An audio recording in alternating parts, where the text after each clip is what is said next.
예, 안녕하세요. 오늘은 이집트 12번째 시간입니다. 오늘은 합세스트, 예, 신한국 합세스트 여왕과 투트모스 3세, 18대 왕조죠. 예, 이런, 말씀을 좀 드리도록 하겠습니다. 룩서 지역에 가시면, 룩서 서안이죠. 룩서 서안에 가시면 사실 이 3대, 기자의 3대 피라미드보다 더한 관광지로 유명합니다. 여러분들 가보신 분들은 알겠지만 정말 1년 내내 정말 룩소서는 사람들이 너무 많이 붐벼서 발 디딜 틈이 없을 정도로 항상 관광객이 많은 지역이다. 이렇게 알고 계시면 되는데 그 중에서도 왕가의 계곡이 가장 유명하지 않을까 그렇게 좀 생각이 됩니다. 근데 그것도 외에도 바로 합세스트 여왕의 장제전도 아주 유명한 관광지가 아닌가 그렇게 생각이 됩니다. 건축 양식도 정말 훌륭하고 정말 독특하고 또 어떻게 거기 그 지역의 절벽에 절 뒤에는 절벽이고 참 병풍처럼 만들어져 있는 한 폭의 그림처럼 장제전이 이렇게 건립이 되어 있는데 이거 하나만으로도 꼭 한 번 정도 가봐야 될 지역이 아닌가 저희가 그렇게 좀 생각할 수 있고요. 사실 패키지 여행 가시면 낮에 주로 가는데 저녁 때 보름달이 떴을 때 장제전을 한번 가보시면 정말 까무라칠 정도의 모습을 볼 수 있다 이렇게 알려져 있는데 사실 저녁 때 가는 게 쉽지가 않겠죠, 패키지 여행으로는. 그래서 안타깝지만 보통 다 낮에 방문하는데 혹시 기회가 되면 저녁 때 한번 방문해 보는 것도 좋은 그 모습을, 정말 아름다운 모습을 볼 수 있지 않을까 그렇게 좀 생각이 됩니다. 이 장례사원은 합세스트 여왕의 장례사원이라고 했는데 실질적으로 19세기 초반까지 정말 합세스트 여왕이라는 거는 이 역사책에 기록되어 있지 않았었습니다. 왜냐하면 여러분들 세트 1세의 그 장제전에 아비도스라고 하는데 세트 1세하고 바로 람세스 2세의 장제전에 보면 왕명 기록표가 있는데요. 왕명 기록표에 보면 이 합세스트가 적혀 있지 않습니다. 사실 뭐 합세스트만 적혀 있는 게 아니라 꽤 많은 파라오들 합세스트도 안 적혀 있고요. 그 다음에 여러분들 잘 알고 있는 투탕카멘도 마찬가지고 몇몇 파라오들이 적혀 있지 않는데 그렇기 때문에 역사 뭐 이렇게 19세기까지는 알려져 있지 않았어요, 합세스트가. 그런데 바로 아시다시피 짱벌레 형 아시죠? 짱벌레 형이 히로글리프를 해독을 하면서 그때부터 이 고고학자들이 이 장내사원 지역을 바로 연구를 하면서 결국은 합세스트라는 여왕이 결국 이 장제전의 주인이구나 그렇게 판단을 할 수 있었다 이렇게 알고 계시면 되겠습니다. 그런데 장례사원에 써져 있는 카르투슈 뭐냐, 왕들만 쓸 수 있는 하나의 왕명을 딱 쓸 수 있는 그건데 이 카르투슈에 보면 희한하게도 여성이 이름이 적혀 있는 거예요. 근데 실질적으로 이집트의 파라오는 남자들만 할 수 있었죠. 그래서 이것 또한 미스테리였다 원래는 그렇게 알고 계시면 되겠습니다. 아마 합세스트는 왕자에 앉을 때도 남장을 하고 남자처럼 활동적인 여왕이 아니었을까 우리가 또 그렇게 저기 할 수 있는데 흥미로운 건 뭐냐, 장례사원 내부에 합세스트 이름이 써 있고 초상이 그려져 있는 유적이 많이 남아 있는데 기묘하게도 이상하게도 대부분 삭제당했습니다. 합세스트의 이름과 합세스트의 초상화라든지 이런 게 다 삭제당했어요.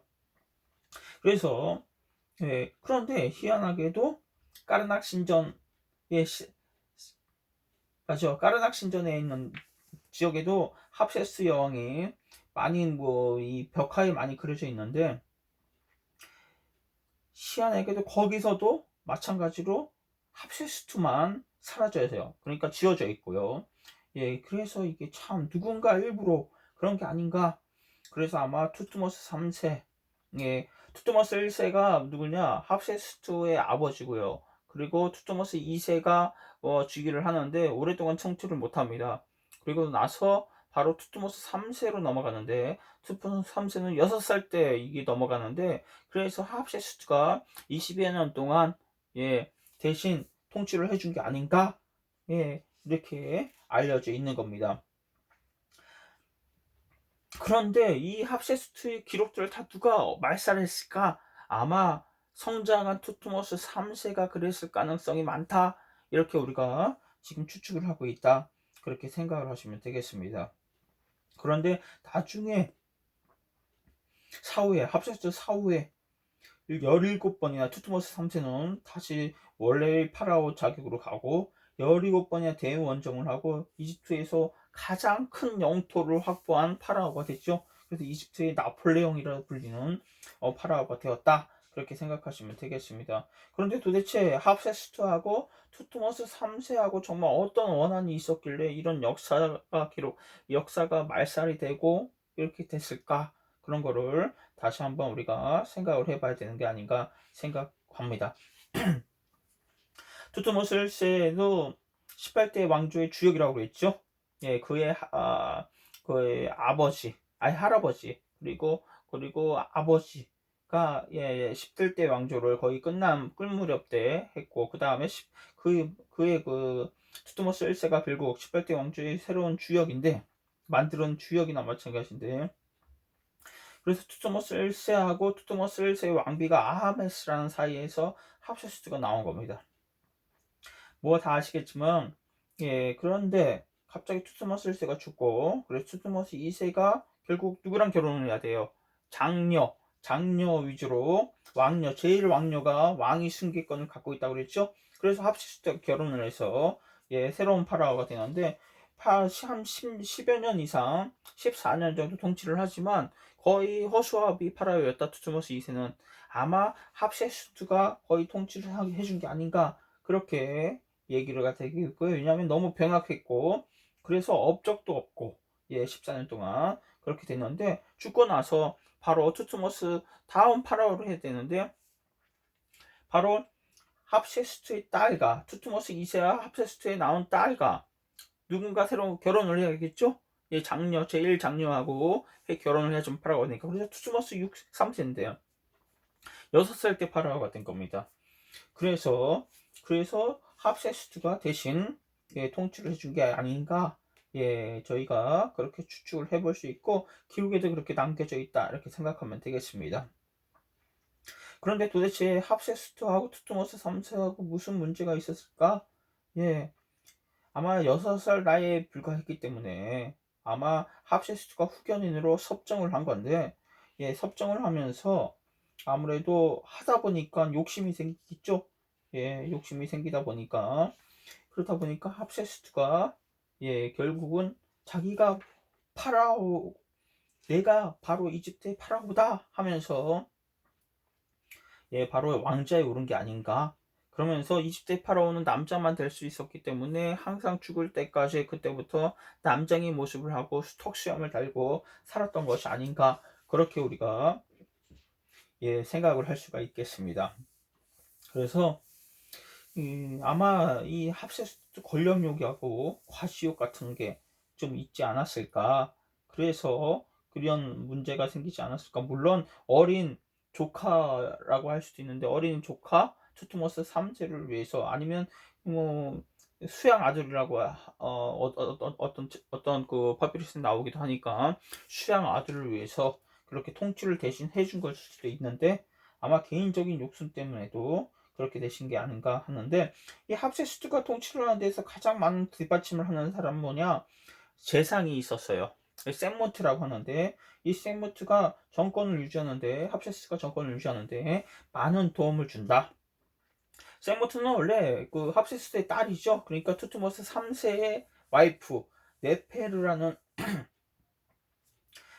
딸의 그 가정교사였다 생각하시면 되는데 아마 가정교사 하면서 합세스트하고 뭐 여러 가지 뭐 이렇게 문제가 생기면서 그래서 합세스트가 이 샘먼트를 많이 지지를 해주고 그래서 나중에는 훌륭한 정치가가 되고 그래서 나중에는 요직을 20개에서 30개의 요직을 다 해먹는다 이렇게 생각을 하면 되겠습니다. 그래서 아마 샘먼트가 그녀의 야심을 부추긴 게 아닌가 우리가 좀 생각할 수 있겠고요. 그래서 처음에는 뭡니까?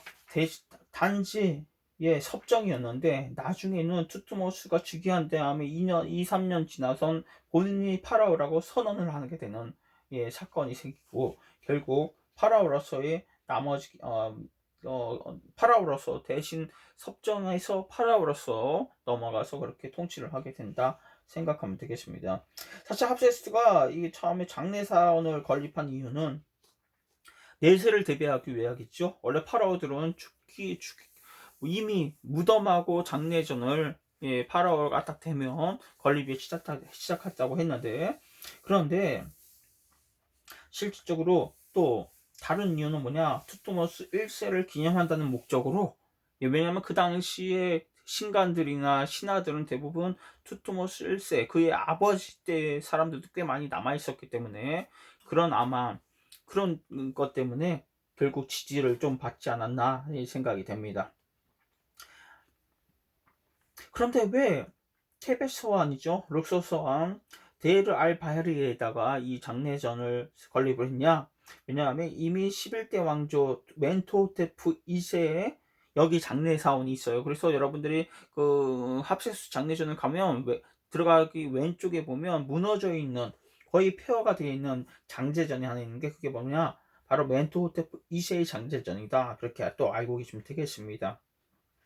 그런데 이게 약 그 당시에 보면 500년 전이었죠. 500년 전 건축물인데 테라스식으로 지어졌었답니다. 이것도 너무 아름답고 우아하고 해서 아마 합세스트가 근처에다가 비슷한 장제전을 짓고 싶었지 않았나. 그래서 비슷한 장제전을 테라스식으로 만든 게 아닌가, 우리가 그렇게 이제 추측을 해 볼 수가 있겠습니다. 사실 데이르 알 바헤르에다 택한 이유가 또 있죠. 그 이유가 뭐냐, 왕들의 계곡에, 바로 왕들의 계곡 위치에 뒤쪽 바위산이에요. 그게 바로 데이르 알 바헤르인데, 그래서 이 험준한 바위산이 바로 왕가의 계곡을 둘러싸고 있고, 그래서 도굴자들을 침입 막기 위해서 왕묘들을 왕가의 계곡에다가 이렇게 집어넣은 건데, 그래서 어떻게 돼요? 장제전 좀 띄워놓은 곳에 왕가의 계곡에서 띄워놓은 곳에 우리가 장제전을 건립을 했는데, 아무래도 그런 이유 때문에 아마 왕가의 계곡 뒤편에다가 절벽에다가 이 장제전을 진 게 아닌가, 우리가 또 그렇게 생각할 수 있고, 이 장제전을 건축하고 설계한 사람 바로 누구냐, 바로 셈무트입니다. 셈무트. 그래서 일각에는 어떻게 얘기를 하냐, 셈무트하고 합세스트가 아마 사랑하는 사이였을 것이다, 이렇게 얘기를 하고 있고요. 나중에 투트모스 3세가 다시 집권할 때쯤 되면 셈무트가 실각합니다. 셈무트가 실각하는데, 그때 보면 아마 선택을 했었어야 될 텐데, 아마 투트모스 3세의 힘이 강해지면서 아마 셈무트를 실각시킨 게 아닌가 우리가 생각할 수 있겠고요. 셈무트의 또 장제전이 있어요. 자기 무덤이 있는데, 거기 보면 셈무트가 자기의 무덤을 만들어 놨는데, 거기 벽화를 보면 셈무트하고 합세스트가 사랑하는 모습을 이렇게 셈무트가 또 그려놨었다. 그래서 그런 것만 봐도 우리가 아마 셈무트하고 합세스트가 그런 관계가 아니었을까, 우리가 또 추측을 또 해볼 수가 있겠습니다. 근데 합세스트가 그냥 섭정만 한 게 아니고요, 합세스트 때 전쟁이 한 번도 없었다고 하고요, 그 다음에 평화로운 시대를 해서, 그전 아버지하고 그때는 그 남편일 때 전쟁만 넘었죠. 그런데 합세스트는 우호적인 무역을 시작을 했다, 이렇게 생각하면 되겠고요. 푼투 지역, 지금은 뭐 소말리아로 알려져 있는데, 아니면 홍해의 양쪽 지역이라고 알려져 있는데, 그쪽까지 가서 이집트 함대가 홍해를 건너서, 그래서 거기서 무역 활동을 하고, 가장 중요한 거는 홍해 지역, 거기 푼투 지역 가서 몰약나무를 갖고 왔다. 그래서 이게 얼마나 중요한 업적이었냐 하면, 그래서 이 장제전에 1층, 2층이죠. 2층의 왼편에 가시면 이 벽화로 몰약나무를 푼투 지역에서 갖고 와서 이 몰약나무를 심는 모습까지 계속 벽화로 자세하게 나와 있다. 근데 이 몰약나무가 왜 중요하냐면, 바로 여러분들이 잘 아는 미라를 만드는 데 있어서 아주 중요한 물건이었다 생각을 하시면 되겠습니다. 몰약이 향유를 만들 때도 쓰긴 하는데, 그리고 또 이게 뭘 역할을 하냐, 방부제 역할을 했다고 해요, 몰약이. 그 당시에서는 몰약은 여러분들 뭐 드셔서 아시겠지만, 동방 박사가 아기 예수한테 세 가지 선물을 주죠.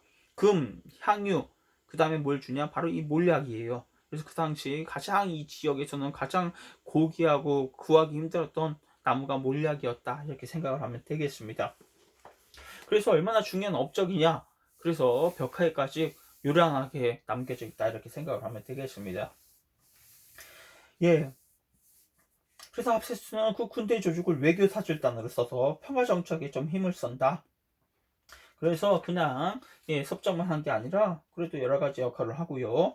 그래서 우리가 또 이 합세스트의 또 뭡니까 오벨리스크를 어디서 볼 수 있죠? 까르낙 신전에 가시면 두 개의 합세스트 오벨리스크를 볼 수 있는데, 하나는 세워져 있고 하나는 무너져 있는 오벨리스크를 볼 수 있어요. 원래 쌍으로 세워져 있었겠죠. 예, 그렇다고 생각하면 되는데, 여러분들이 알고 있는 오벨리스크는 지금 원형이 아니고요. 원래는 오벨리스크의 겉면이, 그러니까 피라미드를 보면 제가 그랬죠. 피라미드 외장석이라고, 태양을 빛을 반사하는 외장석 타일 같은 게 깔려 있었다고 하는데, 마찬가지로 바로 이 오벨스크에도 보면 꼭대기, 그래서 전체적으로 황금이나 은으로 덮여 있었다 이렇게 생각을 하시면 되겠습니다. 그런데 아무래도 도굴꾼들이나 아무래도 다 떼어갔겠죠. 그래서 지금은 그 안에 속모습만 보고 있는 거다 이렇게 생각을 하면 되겠습니다. 보통 이 오벨리스크는 7개월 정도 걸리는데 만드는데, 그래서 합세스트도 마찬가지로 이 비문들을 만드는데, 자기 사실 왕의 정당성을 만들기 위해서 장제전에도 마찬가지고 오벨리스크에도 마찬가지고요. 그 당시 룩서 테벳의 아시다시피 태양신을 아시죠? 아멘라, 아멘라신.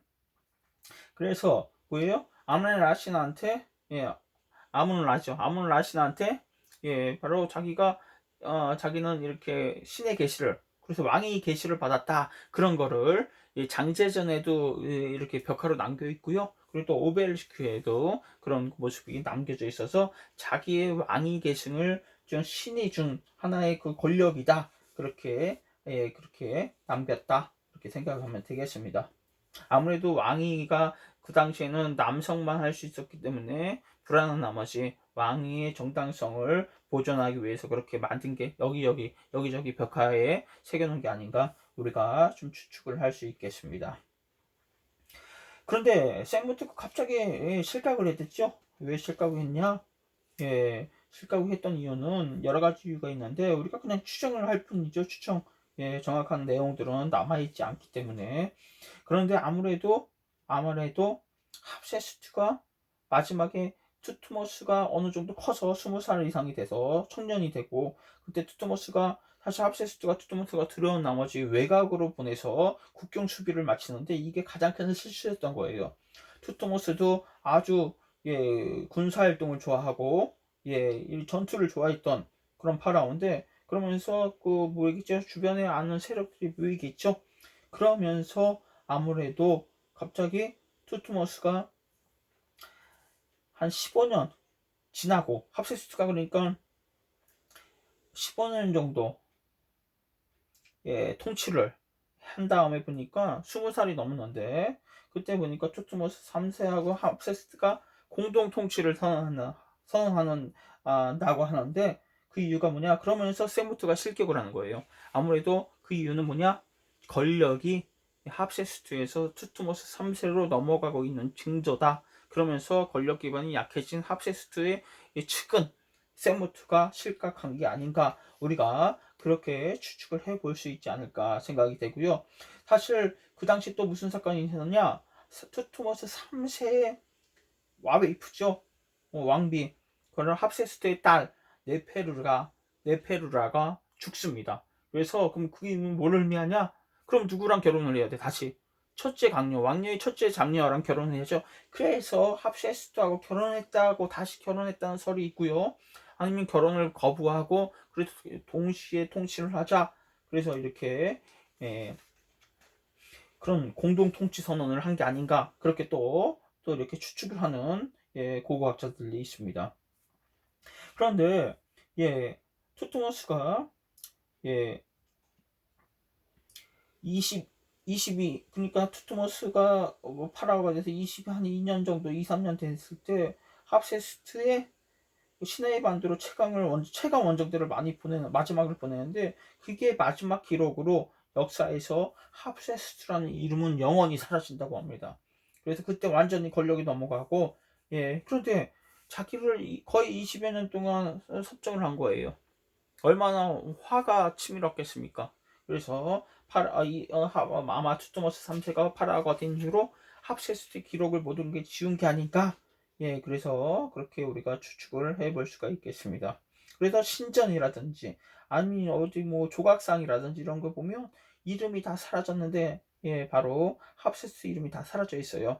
그래서 이 바로 투트모스 3세가 말살 정책을 한 게 아닌가, 우리가 그렇게 좀 생각을 해볼 수가 있겠습니다.